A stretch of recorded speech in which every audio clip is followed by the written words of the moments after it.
At around 1 p.m. on the 28th of March, 2018, Iasmin Lorena, a beautiful 12-year-old girl, was sent by her mother to deliver 30 Brazilian reals to a neighbor a few blocks from her house.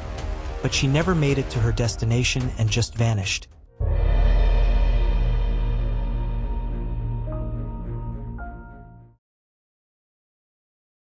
Hola, hello, and welcome to Blood and Samba, your weekly dive into Brazil's most shocking and mysterious true crime cases.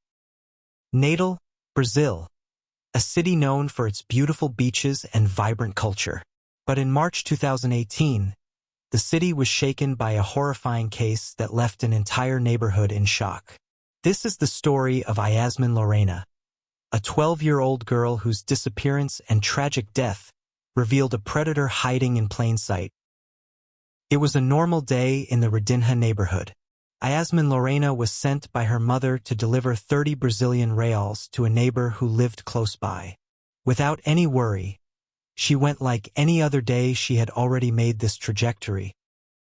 After a few minutes had passed and the girl had not returned, her mother grew anxious and worried. She decided to go to the woman's house where the money was supposed to be delivered. Upon arrival, she asked the woman if Iasmin had delivered the money she sent, whereby the neighbor, with a puzzled look, said that Iasmin hadn't come to her house that day. Her family and the whole neighborhood grew increasingly worried when night fell, and she hadn't come home. The following days, protests erupted as the days went by without any news of the 12-year-old. People closed the main roads and carried banners with Iasmin's image and name, demanding answers from the police as the population felt that the case was not getting the attention it needed. After weeks of protests and back and forth with the police, a neighbor found a pair of sandals that belonged to Iasmin close to her house. On the 24th of April, the neighbors started noticing a strong odor from a house that was under construction. The police were alerted, and they brought in the canine squad with cadaver dogs.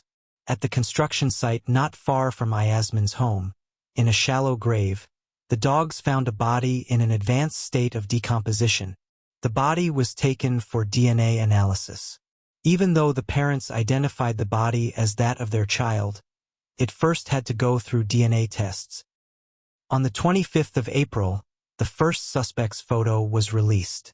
His name was Marcos Gomes da Silva, a 45-year-old man. Marcos Gomes da Silva was a construction worker who lived and worked in the neighborhood and was very close to Iasmin and her parents. He had known them for almost 27 years and was even there to congratulate the mother on the day Iasmin was born. Iasmin affectionately referred to him as Titio, which means uncle.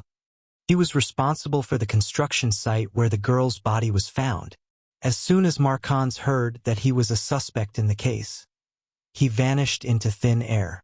The police issued an arrest warrant for him, and meanwhile, the house where Marcos lived was looted and totally destroyed. On the 26th of April, Marcos was arrested in a neighboring state, where he made shocking claims. He stated to the police that he had an affair with the girl's mother, Ingrid, and that she was present at the crime scene. Ingrid denied these baseless claims. However, as news spread on social networks, people began accusing her of her own child's murder. The police had to escort Ingrid to her house, where a crowd was waiting to assert mob justice upon her. The officers explained to the crowd that the mother had nothing to do with her daughter's death, and they eventually dispersed. Later, Marcos confessed that he acted alone. He said that on the day of the crime, it was raining, and Iasmin passed by the construction site, greeting him as usual.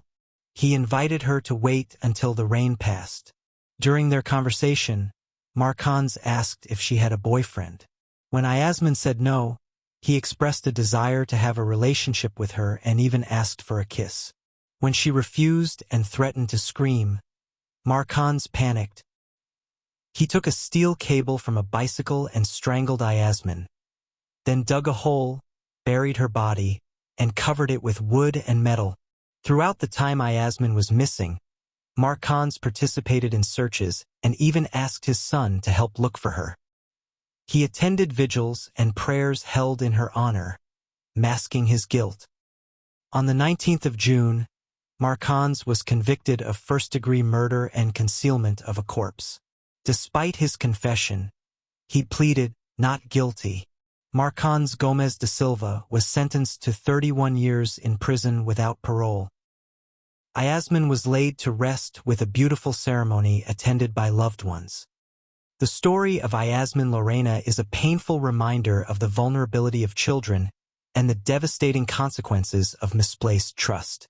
Her memory continues to inspire efforts to protect the most innocent among us. This has been another investigation into the darker corners of humanity. Thank you for listening, and as always, stay safe and vigilant.